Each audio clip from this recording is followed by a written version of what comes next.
Oke, ya. Terima kasih sudah kasih kata-kata yang baik tentang saya. Wah, biasanya saya di lantai, saya merasa terlalu tinggi di atas ini ya. Apalagi saya sudah tinggi tanpa ini. Siapa saya ya? Mungkin ada yang tanya itu, tapi ada banyak di sini yang sudah saya kenal. Tapi ya, nama saya Kyle dan saya sudah tinggal di Bali 4 tahun bersama dengan istri, dan di sini di Bali kami melahirkan anak pertama, namanya James. Dan sebenarnya waktu saya datang, semuanya langsung tanya, "Oh hai Kai, di mana Keke, di mana James?" Sepertinya semua hanya peduli sama istri dan anakku ya. Ya, semua tanya, "Yes, di mana mereka?" Well, sebenarnya mereka keduanya sakit sekarang, jadi kasihan ya. Maaf sebentar, saya juga mau pakai timer, biar gak sampai sore di sini ya. Oke.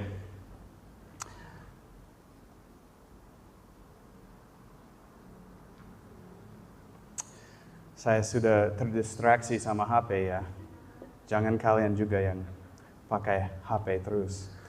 Ya, istri saya sama anak saya sedang sakit, jadi itu kenapa mereka tidak ikut di sini. Apalagi mungkin James kalau dia ikut di sini, dia hanya lari-lari di belakang, terus mau digendong sama bapak. Dan ya, saya mau lebih fokus kepada khotbah hari ini juga. So ya, tolong doakan Keke sama James biar cepat sembuh. Dan sebenarnya kalau saya jujur, saya bangun pagi ini sedikit, apa namanya kalau tenggorokan sakit, apa namanya? Yeah, whatever they said. Susah dengar dari sini ya. Hah? Sore throat? What's tenggorokan? Same, see, I was right, okay? Yeah, so memang walaupun di sini udah 4 tahun, saya masih belajar bahasa Indonesia ya. Jadi kalau saya salah ngomong atau ada yang saya lupa, tolong membantu saya ya. Jangan ragu untuk membantu saya ya. Juga kadang saya merasakan, oh wow,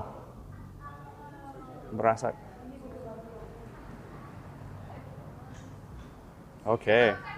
Yeah, well, we are going to continue. Oh yeah, I don't know why I'm switching to English now. Something about being in the dark, I don't know. Yeah.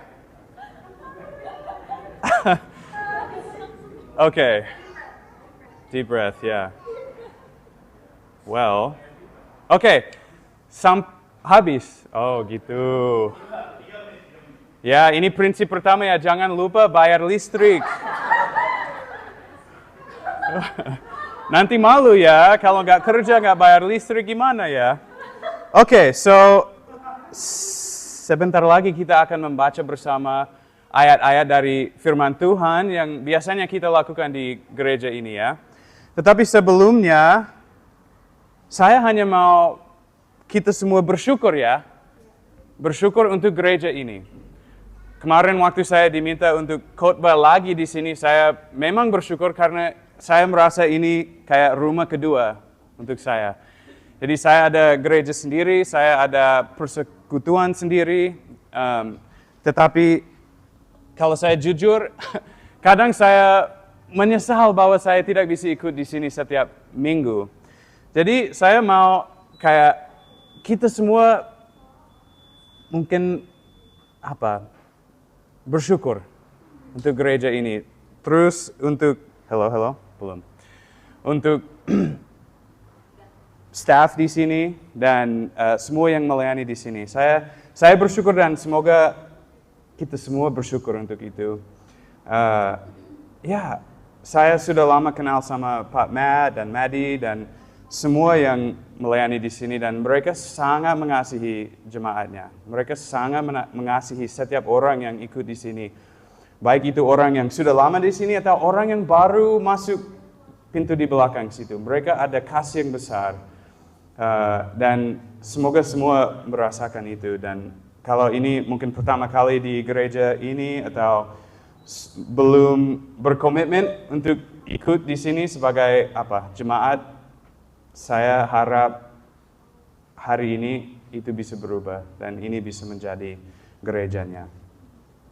So, mungkin kita bisa tepuk tangan untuk staff yang ada di sini. Oke. Well, seperti biasa setiap minggu ada khotbah di sini, ada firman Tuhan yang di sini. Terus saya minta semua bangkit berdiri dan kita akan membaca bersama. Oke, sebenarnya ini agak panjang ya, tetapi sangat penting pokok-pokok dari firman ini dan sangat terkait sama yang kita belajar nanti. Oke, 1, 2, 3.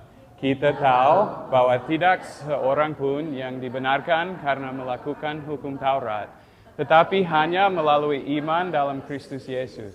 Sebab itu, kami pun telah percaya kepada Kristus Yesus, supaya kami dibenarkan karena iman dalam Kristus dan bukan karena melakukan hukum Taurat. Sebab tidak ada seorang pun yang dibenarkan karena melakukan hukum Taurat. Terus ada Sebab aku telah mati oleh hukum Taurat untuk hukum Taurat, supaya aku hidup untuk Allah. Aku telah disalibkan dengan Kristus, namun aku hidup.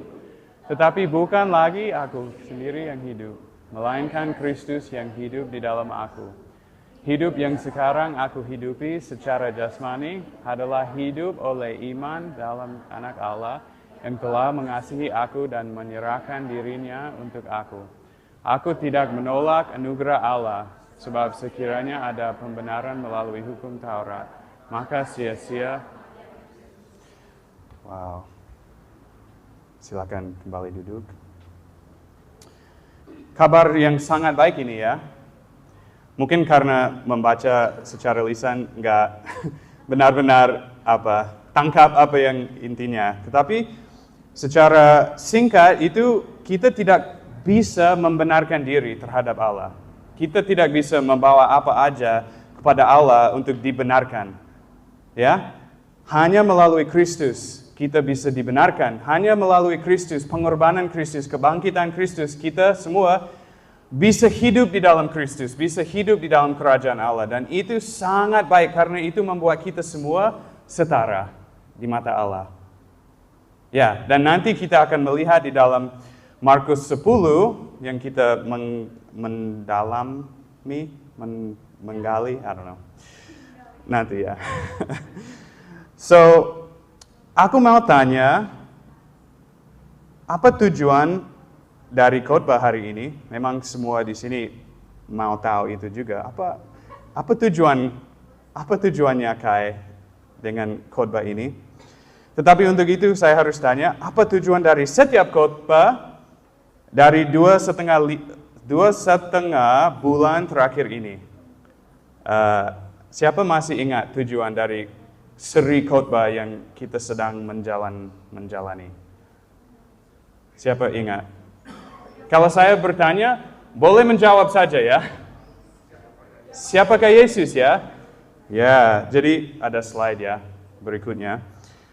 Ada 2 pertanyaan yang menunjukkan ke kita apa tujuan dari seri khotbah ini di dalam kitab Markus, yaitu siapakah Yesus dan mengikutinya terlihat seperti apa. Jadi sepertinya ini sudah sangat panjang ya seri khotbah ini. Kita setiap minggu pilih satu pasal dari kitab Markus dan melihat sangat dalam di dalam kitab itu untuk menjawab pertanyaan ini. Siapakah Yesus dan terlihat seperti apa mengikutinya? Nah, saya mau tanya, apa yang kita sudah belajar? Apa pertanyaan ini sudah dijawab melalui 2,5 bulan terakhir ini? Apa saudara sudah sangat yakin terhadap kedua pertanyaan ini? Apa? Ya. Oh, berarti saya bisa selesai ya? Sudah ya? Ya, mungkin enak ya kalau nggak harus dengar saya bicara sangat panjang ini. Oke. Aku mau, ya, karena sudah lama ya di seri ini, aku mau mengingatkan beberapa hal yang Pas Matt, itu bilang Pas Matt, yang Om Matt membawa pada awal. Sebenarnya saya nggak nonton setiap khotbah di dalam seri ini, maaf ya, nggak setia ya. Tetapi saya nonton yang pertama dan saya nonton beberapa lagi. Tetapi saya mau mengingatkan kita apa yang dia bawa pada awal, karena memang sudah lama di dalam ini, dan kadang kita lupa atau sering saya bilang ini di dalam bahasa Inggris, tetapi kita manusia gampang bocor, ya. Maksudnya apa yang masuk itu bocor. Ya, kita semua orang yang bocor. Does that make sense? Okay. In English we say we're leaky people. That's why we need vision. Kita butuh visi yang disampaikan terus-menerus karena kita semua bocor. Jadi pada awal ada konteks yang Pak Matt membawa dan saya mau mengingatkan. Jadi siapa menulis kitab Markus? Siapa tahu? Markus. Ya, memang ya, karena itu nama dia. Tetapi dia bukan sepertinya saksi mata kehidupan Yesus. Jadi itu biasanya teolog bilang bahwa sepertinya Markus adalah cerita dari sudut pandang Petrus. Karena Markus sangat dekat sama Petrus dan ya, tetapi siapa tahu? Itu it's our best guess. Apa lagi? Terus Markus pernah ikut perjalanan misi bersama dengan Paulus dan Barnabas. Jadi bisa dibilang pasti dia tahu banyak tentang Injil, banyak tentang kehidupan Yesus. Apa tema dan konteks? Ini semua yang saya katakan, ini langsung dari khotbah Matt yang pertama ya. Jadi bukan kata-kata saya.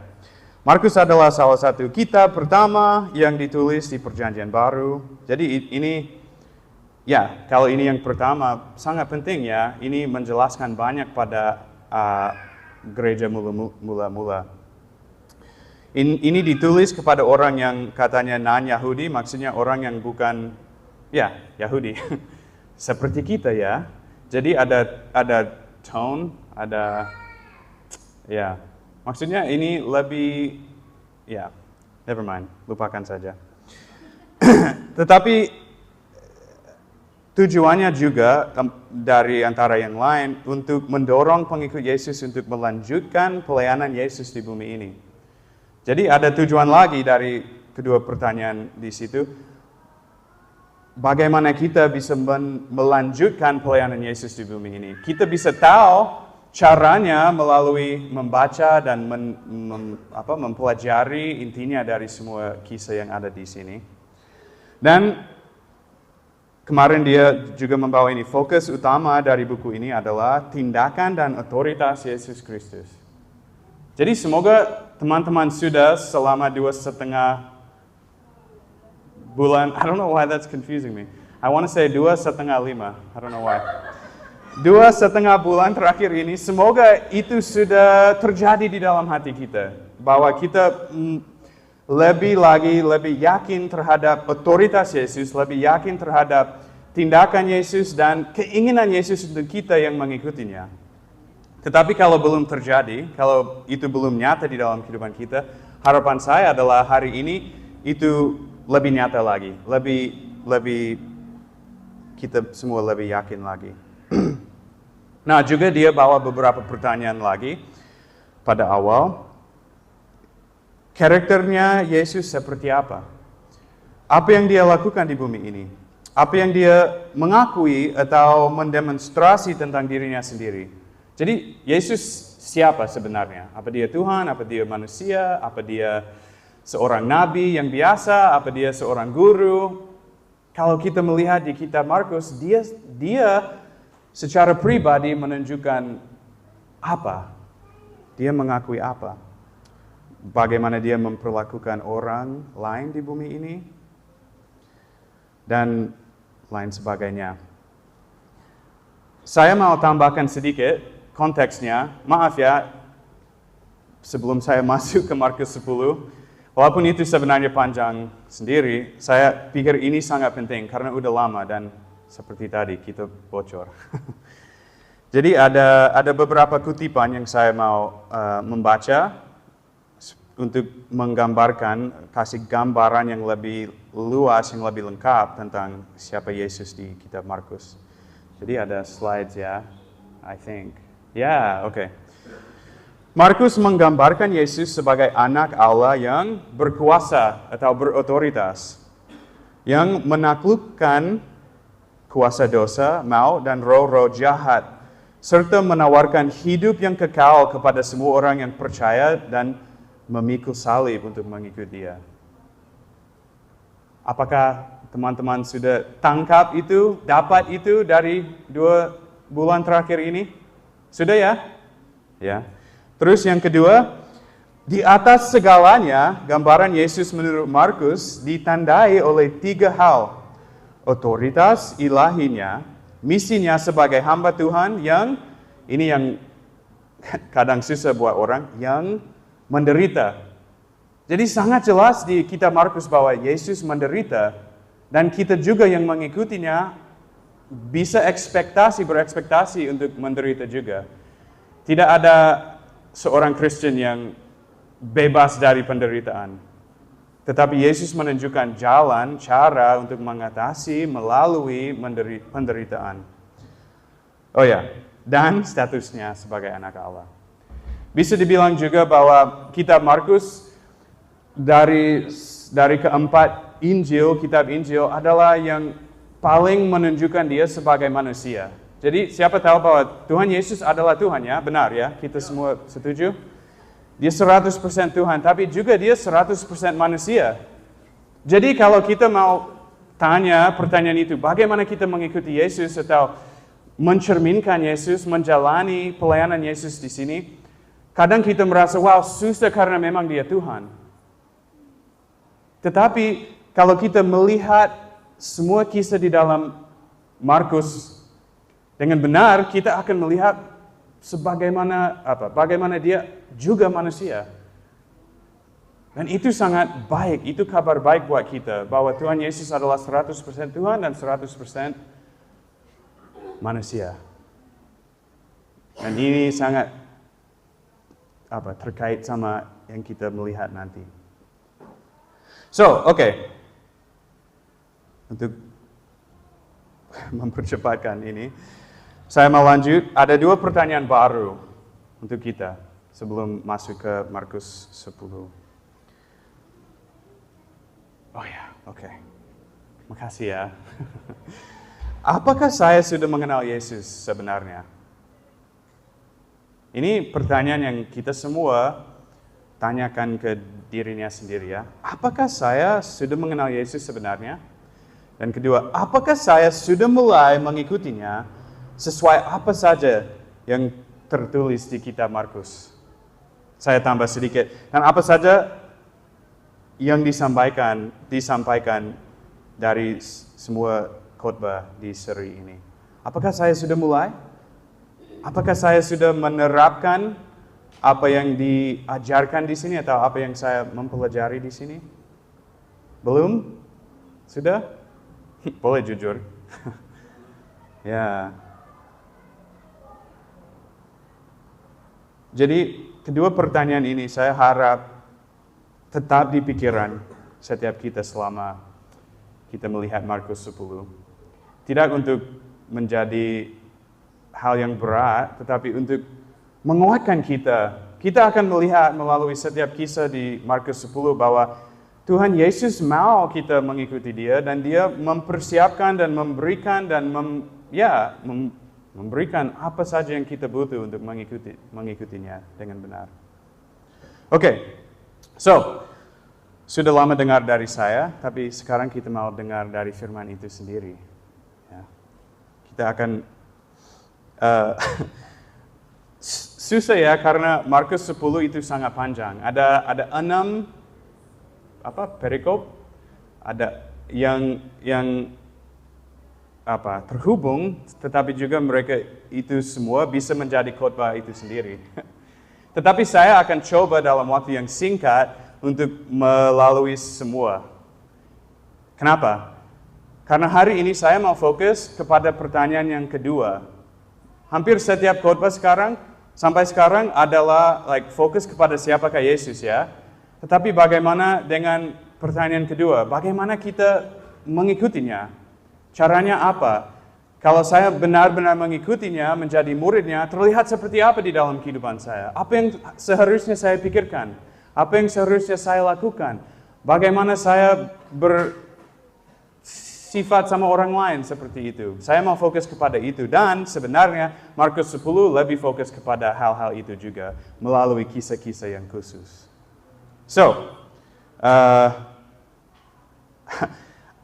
Mungkin saya tidak membaca semua, tetapi saya akan membaca dan kasih komentar sedikit ya.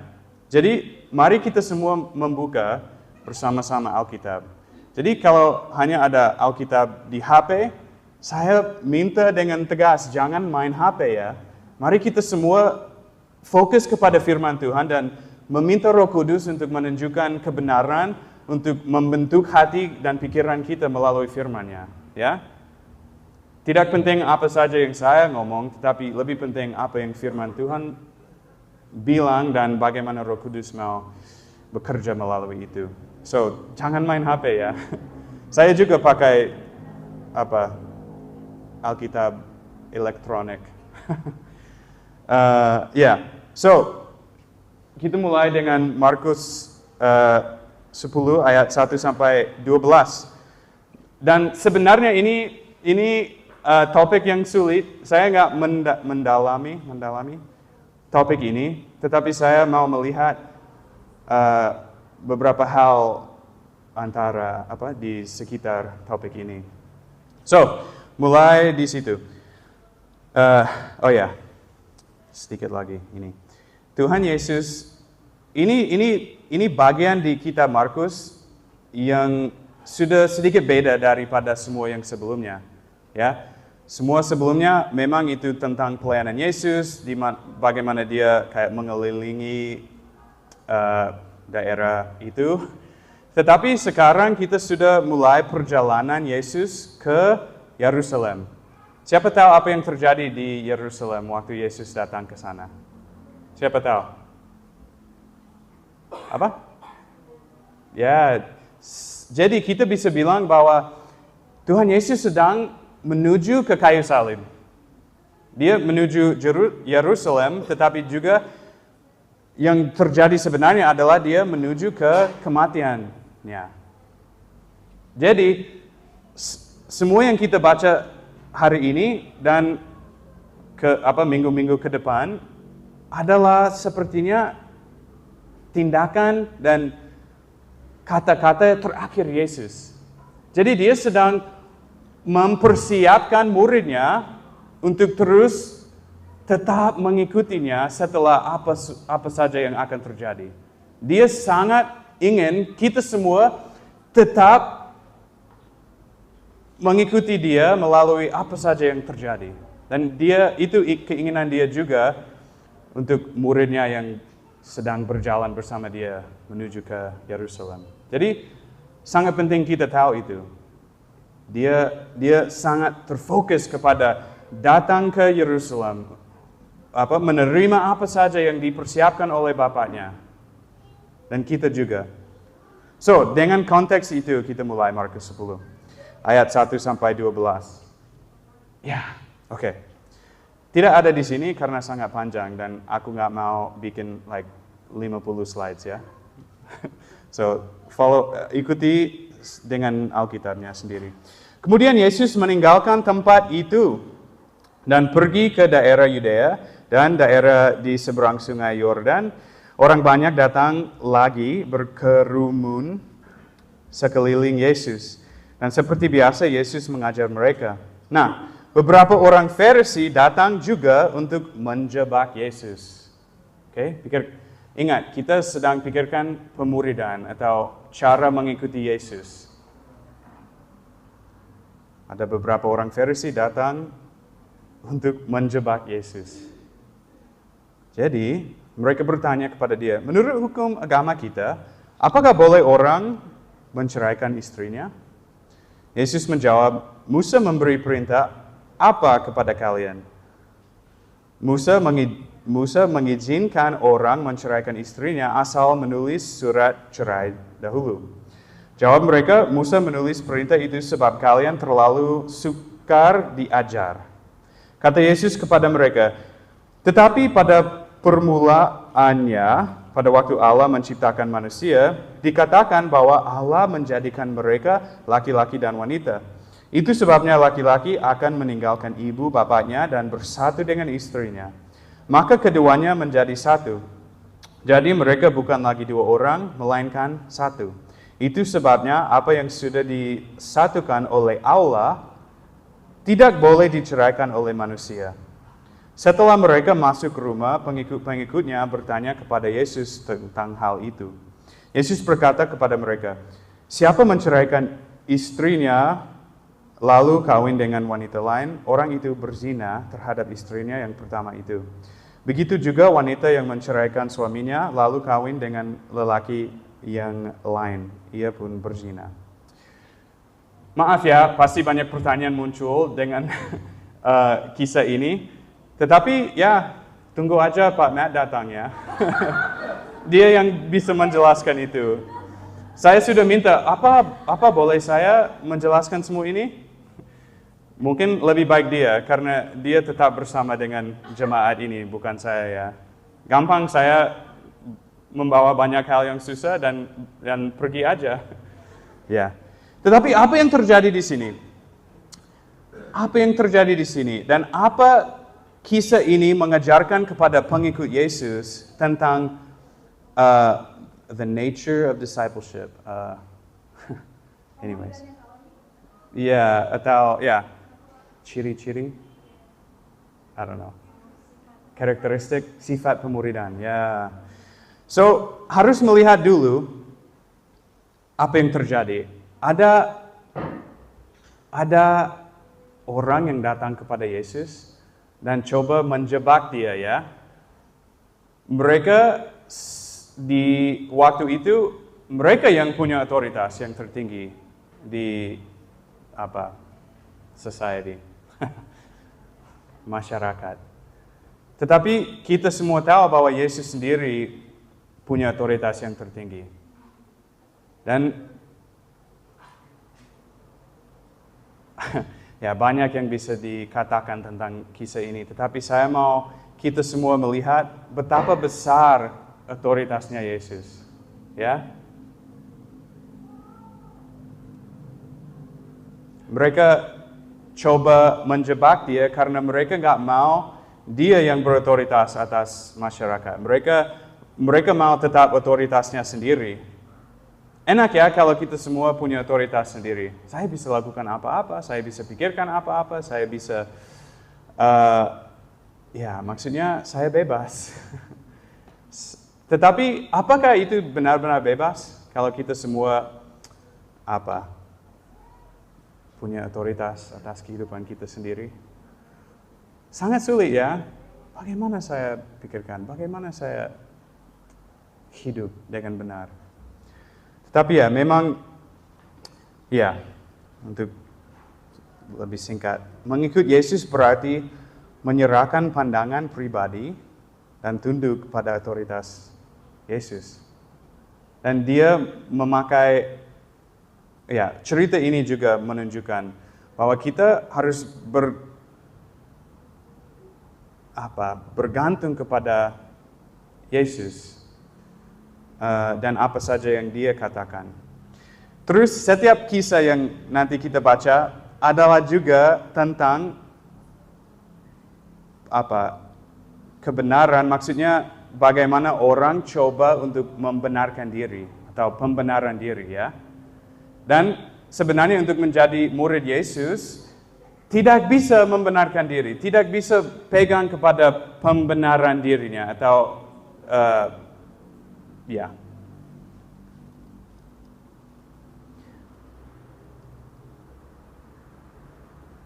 kadang juga kita datang kepada Yesus dan coba mencari pengecualian. Ya, itu juga menunjukkan itu di dalam hati manusia. Mereka datang ke Yesus dan apa saja yang saya boleh lakukan dan tetap menyenangkan hati Allah? Apakah kita semua pernah ada perspektif itu atau pernah ada kecenderungan itu di dalam hati kita? Jadi ingat pertanyaan kedua, bagaimana caranya mengikuti Yesus? Apakah kita datang kepada Yesus dan coba tanya dia semua pengecualian yang kita bisa, is that the right way to say that? Yang kita bisa ambil atau jalankan? Tetapi Yesus tidak, ya itu gak sesuai dengan menjadi pengikut Yesus. Kita semua harus percaya kepada otoritasnya yang full. Oke, kita lanjut. Iya, kita lanjut.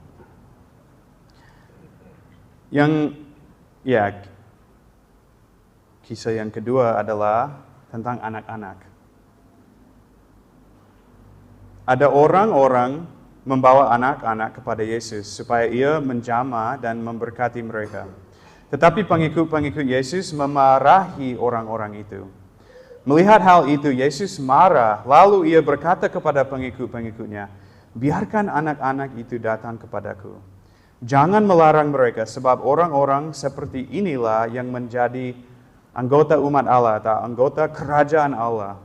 Ingatlah ini, siapa tidak menghadap Allah seperti seorang anak, tidak akan menjadi anggota umat Allah atau anggota kerajaan Allah."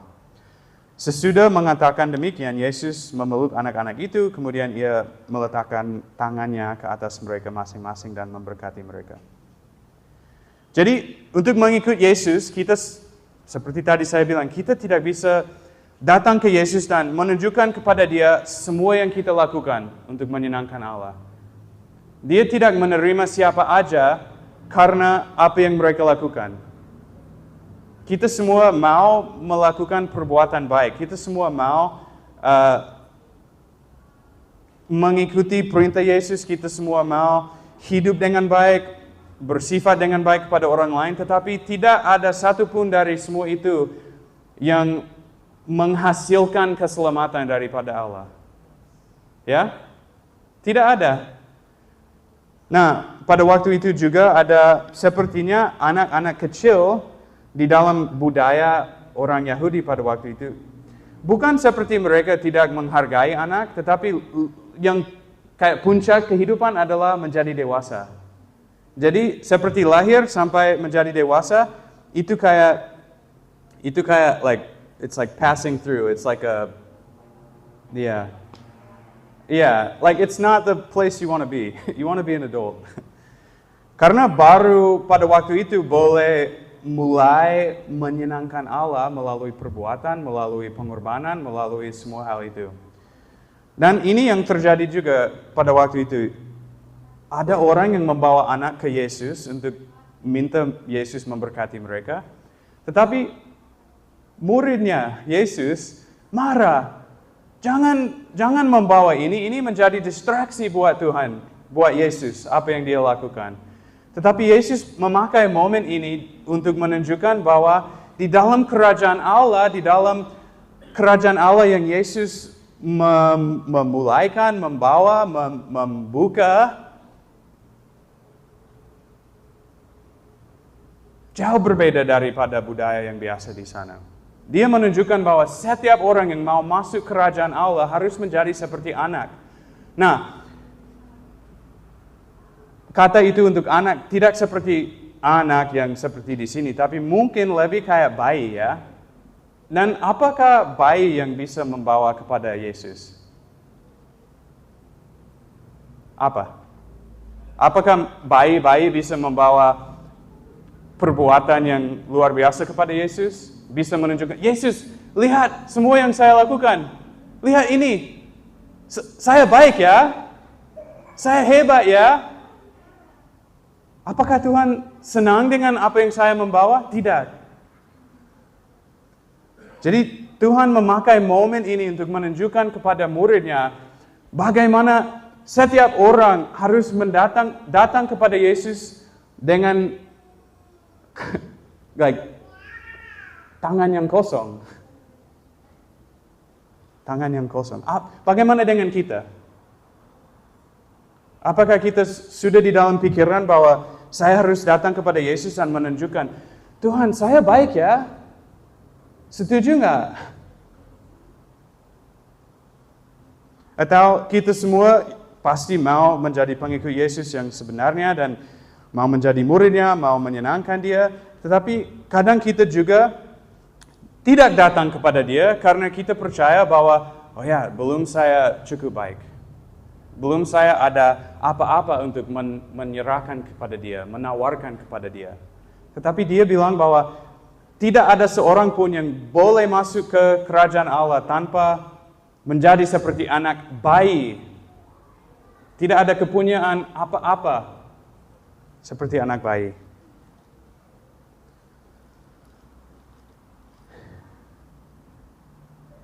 Apakah teman-teman sudah menjadi dan tetap sebagai anak kecil di hadapan Allah?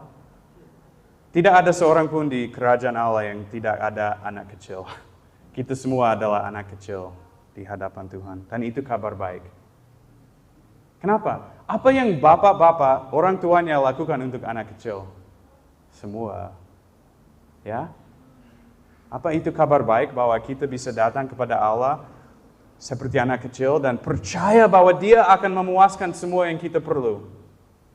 Banyak dari kita merasa, oh saya tidak bisa datang kepada Yesus karena saya nggak ada apa-apa. Tetapi it's the other way around. We come to Jesus. Kita datang kepada Yesus. Kita hidup bersama Yesus dengan kepercayaan bahwa Dia akan memuaskan apa yang kita butuh. Dia memanggil kita untuk melanjutkan pelayanan Dia di dunia ini, tapi kita merasa nggak layak. Aku nggak ada apa-apa. Tapi itu intinya kabar baik.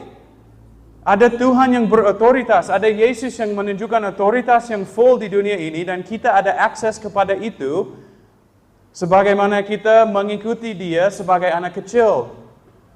So mari kita semua datang kepada Yesus seperti anak kecil. Oke. Wow, 4 menit lagi. Saya kasih 40 menit kepada saya ya. So, semoga itu cukup. Lanjut ya. Oke, kita hanya setengah dari semua ini. Oke, lanjut ke Markus 10 ayat 17 sampai 31.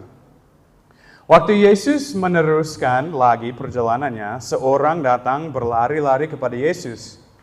Orang itu sujud di hadapan Yesus dan bertanya, "Guru yang baik, saya harus berbuat apa supaya dapat menerima hidup sejati dan kekal?" Menarik ya pertanyaan itu. Apakah ada di sini yang pernah tanyakan itu kepada Tuhan? Tuhan, saya harus lakukan apa untuk diterima di dalam tangan-Mu? Apa ada yang datang hari ini dengan pertanyaan itu? Tuhan, apa yang saya harus lakukan supaya Engkau mengasihi aku? Supaya Engkau membebaskan aku? Supaya Engkau memakai aku di dunia ini? Ada yang datang dengan pertanyaan itu? Ya, jangan angkat tangan ya. Nanti malu ya. It's okay lah. Ini tempat yang aman. Okay. Wow, I have to go faster. Okay. Mengapa engkau mengatakan aku baik? Tanya Yesus. Tidak ada yang baik selain Allah sendiri. Menarik ya, kata Yesus di sini. Ada dua opsi ya. Mungkin dia coba menjelaskan bahwa dia tidak baik, atau dia mau menjelaskan bahwa dia sebenarnya adalah Tuhan ya. Pasti tidak opsi yang pertama ya. Saya merasa dia bertanya itu atau katakan itu kepada orang itu supaya kayak tes orang itu. Apakah orang ini datang kepada saya karena benar-benar dia mengakui, menyadari bahwa saya adalah Tuhan? Atau karena dia hanya mau diberkati oleh seorang rabai yang sedang terkenal. Apa motivasi dia? Dia mau meneliti, I don't know, tes. Apa motivasi dia? Dan saya mau tanya kepada kita semua, apa motivasi kita menjadi murid Yesus? Apa motivasi kita menjadi pengikut Yesus? Untuk diangkat sebagai orang yang baik di antara tetangga-tetangga kita? Atau untuk mendapatkan sesuatu yang baik? Memang beda di sini ya. Mungkin di Indonesia nggak kayak ya orang Kristen yang paling muncul sebagai orang baik di Indonesia atau di pikiran masyarakat. Oke.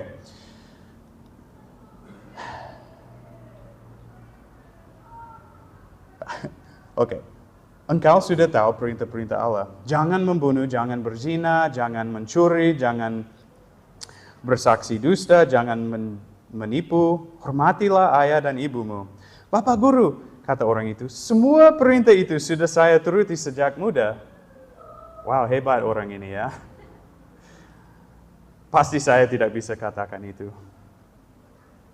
Yesus memandang orang itu dengan sayang. Jangan lewat hal ini. Dari setiap kali ini ditulis di Injil-Injil lain, ini satu-satunya yang ada hal itu muncul. Bagaimana Yesus melihat dia dengan kasih yang penuh.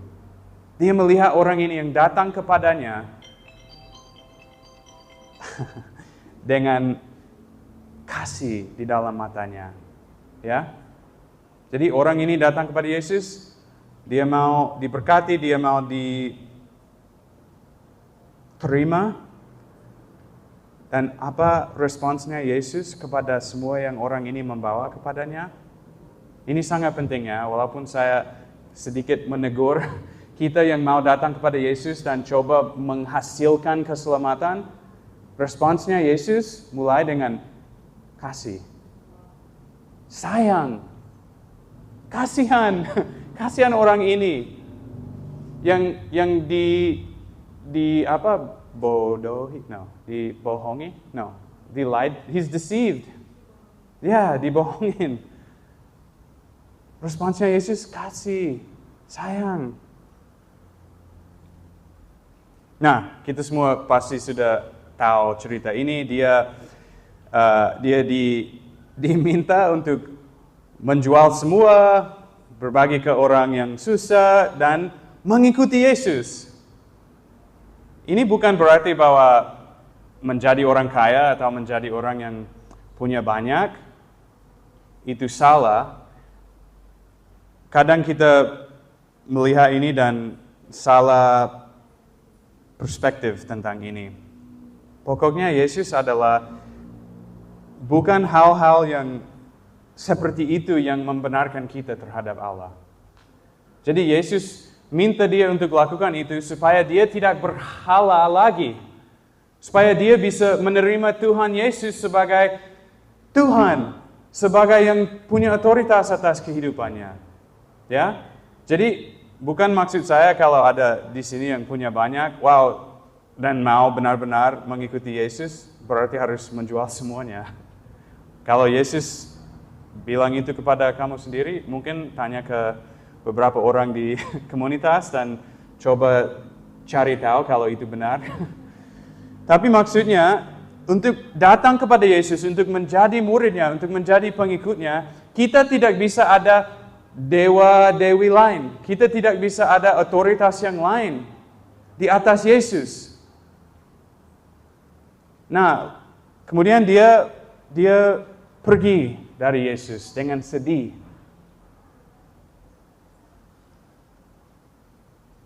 Ada kepercayaan pada waktu itu di budaya bahwa orang-orang yang kaya, orang-orang yang punya banyak, mereka yang terberkati oleh Tuhan. Mereka yang terpilih oleh Tuhan.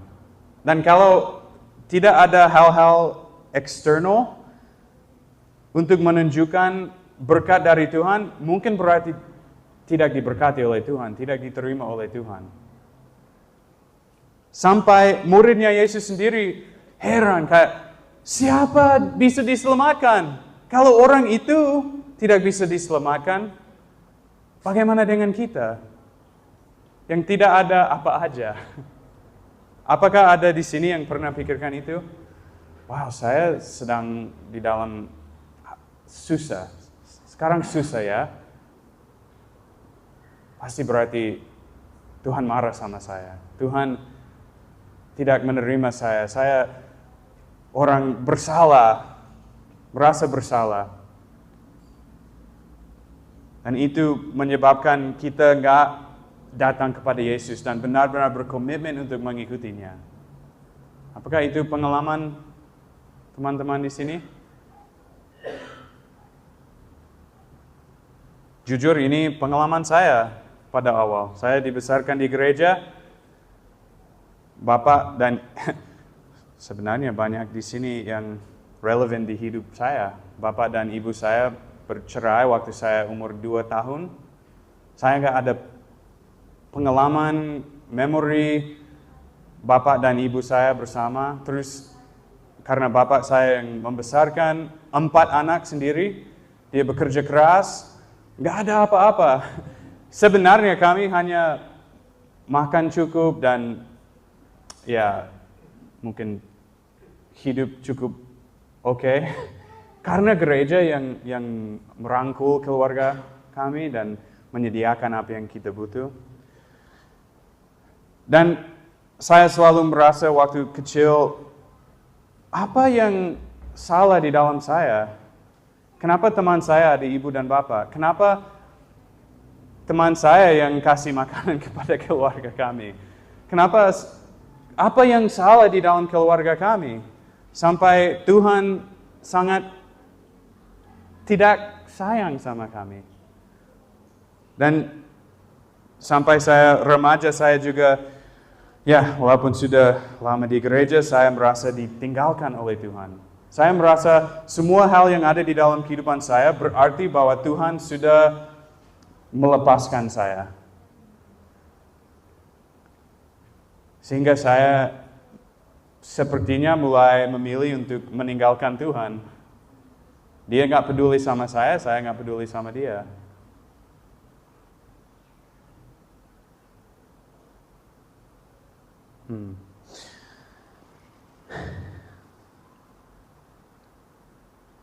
Well, itu nggak benar.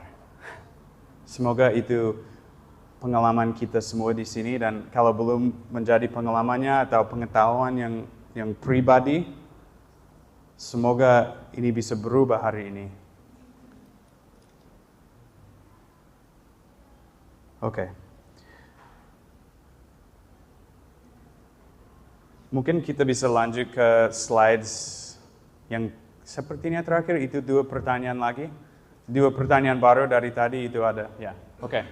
Kita mau kembali ke sini karena sudah waktunya saya, we say in English, land the plane, mendarat pesawatnya. Ya, oke. Maaf ya, belum sampai ke semua kisah di Markus 10 ya. Semoga teman-teman pulang dari sini dan membaca semuanya dengan pertanyaan ini. Bagaimana caranya mengikut Yesus sebenarnya? Tetapi untuk kita hari ini, saya merasa yang ter-highlight dari Tuhan adalah hal itu, pembenaran diri. Sebagaimana kita semua masing-masing secara pribadi coba membenarkan diri di hadapan Tuhan. Nah, ada 2 sisi, kayak ada orang yang coba membenarkan diri terhadap Tuhan dengan menunjukkan semua yang teman-teman sudah lakukan, semua yang teman-teman sudah percaya, semua yang teman-teman hal-hal eksternal. Saya dari keluarga ini, saya dari suku ini, saya ada pekerjaan ini. Terus ada sisi yang lainnya, orang yang Tuhan, saya nggak ada apa aja, jadi saya nggak akan datang kepada Engkau. Tetapi keduanya boleh menjadi murid Yesus.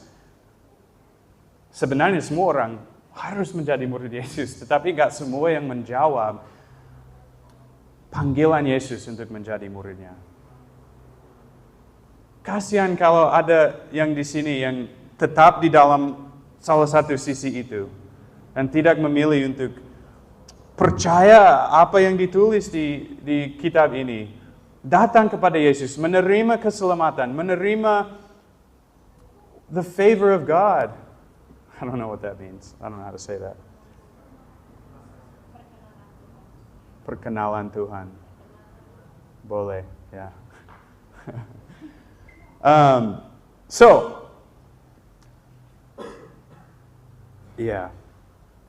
Mari kita semua bangkit berdiri. Kita akan merespon kepada, aku nggak tahu apa yang Tuhan sedang kerjakan di dalam setiap dari kita ya. Aku percaya ada banyak hal sebenarnya yang Dia sedang kerjakan. Karena kita semua adalah orang pribadi. Maksudnya, Dia mau bertemu bersama dengan kita semua secara pribadi.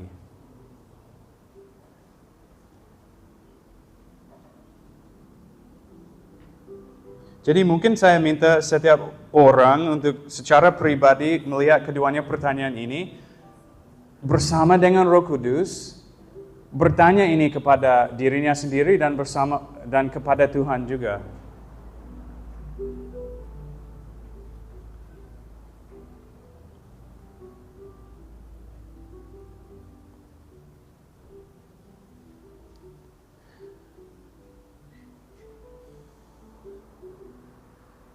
Saya akan berdoa dan saya minta setiap teman-teman ambil beberapa menit untuk merenungkan ini sendiri. Tetapi jangan stop di situ. Di sini juga ada banyak orang yang bisa melayani satu sama yang lain. Dan kadang yang kita butuh adalah keluar dari zona nyaman, menyebut apa yang ada di dalam hati pikiran kita, minta tolong dari orang lain untuk membantu kita melihat kebenaran. Aku merasa hari ini adalah hari kebebasan buat kita semua. Hari yang baru di mana kita semua benar-benar mulai mengikuti Yesus. Benar-benar mulai menjadi murid-Nya yang mengasihinya, yang menaatinya, yang menghasilkan buah-buah di dalam dunia ini. So, Tuhan, banyak hal sangat mustahil buat kami manusia. Tetapi dengan Engkau, Yesus, semua mungkin. Semua mungkin. Tidak ada yang mustahil bagimu, Yesus. Terima kasih atas kisah-kisah ini yang menunjukkan otoritas-Mu, Yesus. Yang menunjukkan keinginannya, Yesus, untuk menjadikan setiap kami murid-Nya. Untuk menjadikan setiap kami pengikut-Nya sesungguhnya. Dan itu kerinduan setiap kami yang ada di sini, Tuhan. Untuk menjadi murid-Nya. Untuk menyerahkan, melepaskan semua hal yang menjadi halangan. Baik itu perbuatan kami atau tangan kosong kami. Kami mau datang kepadamu dengan tangan kosong. Dan percaya bahwa Engkau yang memuaskan semua. Engkau yang mengisi semua yang kami butuh. Jadi tolong berjumpa bersama dengan setiap kami Tuhan di sini. Roh Kudus datang dan mengubahkan kami. Datang dan menunjukkan kepada setiap kami jalan yang benar. Hal-hal yang seharusnya kami menyerahkan hari ini supaya kami menjadi murid-Nya. Dalam nama Yesus. Amin. Mari ambil beberapa momen ini sambil worship team boleh maju ke depan. Kalau ada orang yang mau berdiri di depan untuk mendoakan orang, aku nggak tahu kalau itu biasa di sini. Pokoknya ada orang yang mau doakan teman-temannya.